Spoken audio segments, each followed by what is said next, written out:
3 दिन में सरकार बननी है संदीप। 23 को नतीजे आएंगे, 24, 25, 26 तक सरकार बननी ही बननी है, संवैधानिक बाध्यता है, वरना राष्ट्रपति शासन। वही खेल है क्या? उसी ओर इशारा कर रहे थे आप। ऐसा कोई कंपल्शन है संवैधानिक? नहीं, संवैधानिक मान्यता इस बात की नहीं है, ना ही संवैधानिक जबरदस्ती की सरकार बनाई जाए। विधानसभा गठित होनी 3 दिन के अंदर और संभव है। विधानसभा का गठन जो है इलेक्शन कमीशन जैसे अनाउंस करेगा कि चुनाव हो गए और विधानसभा नई गठित हो गई, विधायक उसी दिन से विधायक बन जाते हैं। विधानसभा गठन की तारीख 26 तारीख है। सरकार तो कभी भी 1 महीना, 2 महीना, 3 महीना कभी भी घोषित होती है। तो मुझे नहीं लगता कि सरकार बनाने की कोई जल्दबाजी या कोई कंपल्शन है। विधानसभा का गठन बहुत महत्वपूर्ण है। और उसके अंदर ये 3 दिन हॉर्स ट्रेडिंग, जो वो घोड़ों की मंडी सजती है आजकल, एक जो नया शगल हमने राजनीति में देखा है, वो मुंबई में होता दिखेगा। हो सकता है क्या ऐसा? आप उसी ओर इशारा कर रहे हैं क्या? मुंबई में और मुंबई के बाहर भी दिखेगा। यदि कांग्रेस को लगता है कि उसकी सरकार आ सकती है तो वो उठाकर तेलंगाना ले जाएगी। बीजेपी को लगता है कि उसकी सरकार आ रही है तो उठाकर राजस्थान और मध्य प्रदेश ले जाएगी। तो हेलीकॉप्टर वालों की चांदी होगी और बहुत सारे लोगों की चांदी होगी। लेकिन मुझे लगता है कि अभी बहुत कुछ होना बाकी है, बहुत कुछ होना बाकी है। पर अगर हम झारखंड की बात करें तो झारखंड में एक सेकंड प्लीज करिए बात पूरी। और संदीप चाहूंगा मैं, संदीप 1 सेकंड और चाहूंगा कि मतदान का प्रतिशत बढ़ा है, कम नहीं हुआ है महाराष्ट्र में। तो हम ये मान सकते हैं कि 1% मतदान प्रतिशत बढ़ रहा है अंतिम आंकड़े आने में। तो इसके संकेत बड़े उलझे हुए हैं। लाडली बहना को भी दे सकते हैं और ये भी कह सकते हैं कि लोग नाराज हैं। और वो मतदान बढ़ा है विदर्भ में, ग्रामीण इलाकों में। मुंबई में नहीं बढ़ा। मुंबई में तो लगभग कम ही हो जाएगा, शायद 1-8% बढ़े तो बढ़े। वही मुंबई और ठाणे जहाँ शिंदे आते वहाँ भी नहीं बढ़ा, ना मुंबई में बढ़ा ना ठाणे में बढ़ा ग्रामीण इलाकों में बढ़ा है। तो इसके मायने क्या हैं? पर यहां पर झारखंड में एक दिलचस्प आंकड़ा देकर खेल को रोमांचक बना दिया है प्रदीप गुप्ता ने, एक्सिस माई इंडिया ने। धीरज दुबे वो कह रहे हैं 53 सीटें इंडिया गठबंधन को, आपको 53 सीटें, और बीजेपी आधे से भी कम 25 सीटों पर अटकती दिख रही है। ऐसी उम्मीद थी क्या आपको? चुनाव तो ऐसा लग रहा था बीजेपी मजबूती पर है, अब बढ़त बनाए हुए है इस चुनाव में झारखंड में। संदीप जी, जब चुनाव का यहाँ घोषणा हुआ और यहाँ से बाहरी हेलीकॉप्टर आकर उतरना शुरू हुआ, उसी दिन झारखंड की जनता ने अपना मन बना लिया था। क्योंकि मुद्दों पर कोई बातें नहीं कर रहा था। 15 साल जहां भाजपा शासन किया इस झारखंड में, एक भी योजना उनके पास नहीं गिनाने को थी जिसके आधार पर वो वोट मांग सके। जब भी वो बात कर रहे थे तो वही पुराने मुद्दों पर बात कर रहे थे, हिंदू मुसलमान पर, घुसपैठिया पे। जबकि वाकई में अगर घुसपैठ से कोई परेशान था तो भारतीय जनता पार्टी के कार्यकर्ता और असली जो उसके नेता थे वो परेशान थे। क्योंकि बाहर से बोरो प्लेयर लाकर चुनाव लड़ा दिया जाता है। आपको 25 से 30 सीटों पर समटा रहा है, 42 से 47 सीटें ले रही है बीजेपी। और अगर हम चाणक्य स्ट्रैटेजीज की बात करें, वो तो 50 तक का आंकड़ा भी पहुंचा रहा है बीजेपी का अपने दम पर।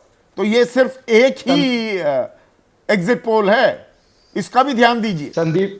संदीप जी, आपने जब इस शो का शुरुआत किया था तो आपने खुद बोला कि कई जगह एग्जिट पोल फेल साबित हुए हैं और कई बार ऐसा हुआ है कि आंकड़ा सही भी साबित हुआ है। तो मतलब मीठा मीठा गप जो अच्छा लग रहा है उसी को मतदाता ने अपना आशीर्वाद दे दिया है, मतपेटी बंद हो चुका है। लेकिन जो योजनाएं हेमंत सोरेन जी ने चलाई है विगत 5 सालों में, कोविड के बावजूद भी, 6 महीना जेल रहने के बावजूद भी, उसका असर है कि बिजली बिल माफ होना, मैया समान योजना मिलना और यहाँ के केसीसी लोन 2-2 लाख किसानों का माफ होना, ये 3 बहुत बड़ा फैक्टर है। कक्षा 8वीं से लेकर आजीवन तक के महिलाओं के लिए इस सरकार ने योजना चलाई हुई है। वृद्धा पेंशन 50 वर्ष की महिलाओं को दिया है। यहाँ के अनुसूचित जाति, अनुसूचित जनजाति के जो पुरुष थे उनको 50 साल में वृद्धा पेंशन हेमंत सोरेन जी ने देने का काम किया है। तो जितने भी योजना है, 10 रुपए में धोती साड़ी लुंगी योजना 6 महीने में 1 बार, यानी साल में 2 बार। तो ऐसी मूलभूत चीजों को मतलब रेवड़ियों पर ही पूरा चुनाव आधारित है। कौन बढ़िया रेवड़ी दे रहा है उसे आप सेवा मेवा, दूसरे के मेवा कहेंगे, अपनी सेवा बताएंगे। लेकिन 15 साल सत्ता में रहने के पास जिस भारतीय जनता पार्टी को सामाजिक सुरक्षा या सामाजिक कल्याण में एक योजना गिनाने को नहीं है, अगर कोई सरकार विपरीत परिस्थिति में रहने के बावजूद, परेशान होने के बावजूद अगर आम जनता को लाभ दे रही है, सुलभता दे रही है, तो यह सवाल तो बनता है ना कि 10 लाख ठीक है। करोड़ रुपए जब अडानी अंबानी अब के माफ हो जो सकते हैं। महाराष्ट्र और झारखंड की जो भी तस्वीर अभी उभर रही है, कंफ्यूजन है, अच्छा खासा रायता फैला हुआ है दिबांग। इस रायते को अगर मैं आपको समेटने को कहूं, कोई ट्रेंड्स दिख रही हैं 2024 के लोकसभा चुनाव में जो वो मुद्दे बनते दिखे थे? एक भाई आरक्षण का मुद्दा है, जातिगत जनगणना का मुद्दा है, रोजगार का एक पुट दिख रहा था, एक पिछड़ी जाति में सेंधमारी यानी कि हिंदू के बजाय जाति बनकर लोग वोट करते भी दिखाई दे रहे थे। कुछ ट्रेंड पकड़ में आ रही है इन आंकड़ों में, झारखंड में और महाराष्ट्र में? देखिए संदीप, आंकड़े इतने ज़्यादा इधर से उधर है कि इनमें ट्रेंड पकड़ना बड़ा मुश्किल है, बहुत ही ज़्यादा मुश्किल है। लेकिन जो एक बात मोटी समझ में वो आ रही है, महाराष्ट्र की हम बात करें, हमने अभी संदीप को भी सुना महाराष्ट्र के बारे में। मुझे लगता है कि महाराष्ट्र चुनाव के आखिरी 2-3 दिनों में जिस तरह से महाविकास अघाड़ी ने प्रचार किया, अपना प्रचार संभाला, एक जो वो पिछड़ती नज़र आ रही थी महायुति से, उन्होंने काफ़ी ग्राउंड मेकअप किया। उसमें ये भाव आया कि बीजेपी जोर ज़बरदस्ती करती है। नहीं, महाराष्ट्र बड़ा इंटरेस्टिंग रहा। लोकसभा में लग रहा था कि महाविकास अघाड़ी आगे है, 3 महीने पहले तक भी लग रहा था, फिर पिछले 2 महीनों में लगा they've lost the steam, they've lost the initiative, और आखिरी 3 दिनों में फिर बराबर की लड़ाई होती। बिल्कुल यहाँ पर भी यही हुआ। शुरू में आगे दिखाई दिए, बाद में लगता था कहीं खो गए, पता नहीं प्रचार कर भी रहे हैं कि नहीं कर रहे हैं, और आखिर में जिस तरीके से उन्होंने लोगों को ये दिखाने की कोशिश की बीजेपी जोर ज़बरदस्ती करती है। तावड़े जी का पूरा प्रकरण हुआ, दिन भर वो चला, वो भी एक बात उसके साथ ही जुड़ी, बिल्कुल उसी तरह की वो बात थी। कपास और सोयाबीन के किसानों वाली बात जो उछली पिछले 3 दिनों में, आखिरी 3 दिनों में उन्होंने काफ़ी ग्राउंड रिकवर किया। तो एक जो लीड लग रही थी महायुति को, उसमें एक तरीके से ब्रेक लगी है। जब भी हम देखते हैं कि अगर कोई लीड लेता है तो वो लीड आगे बढ़ती चली जाती है, चुनाव के दिन तक वो दिखाई देती है।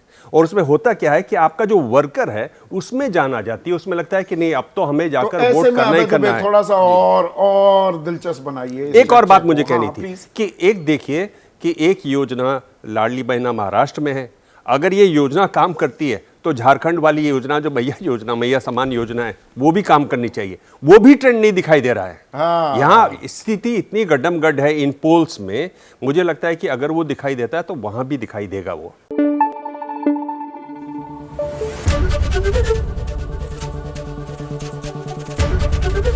एबीपी न्यूज आपको रखे आगे।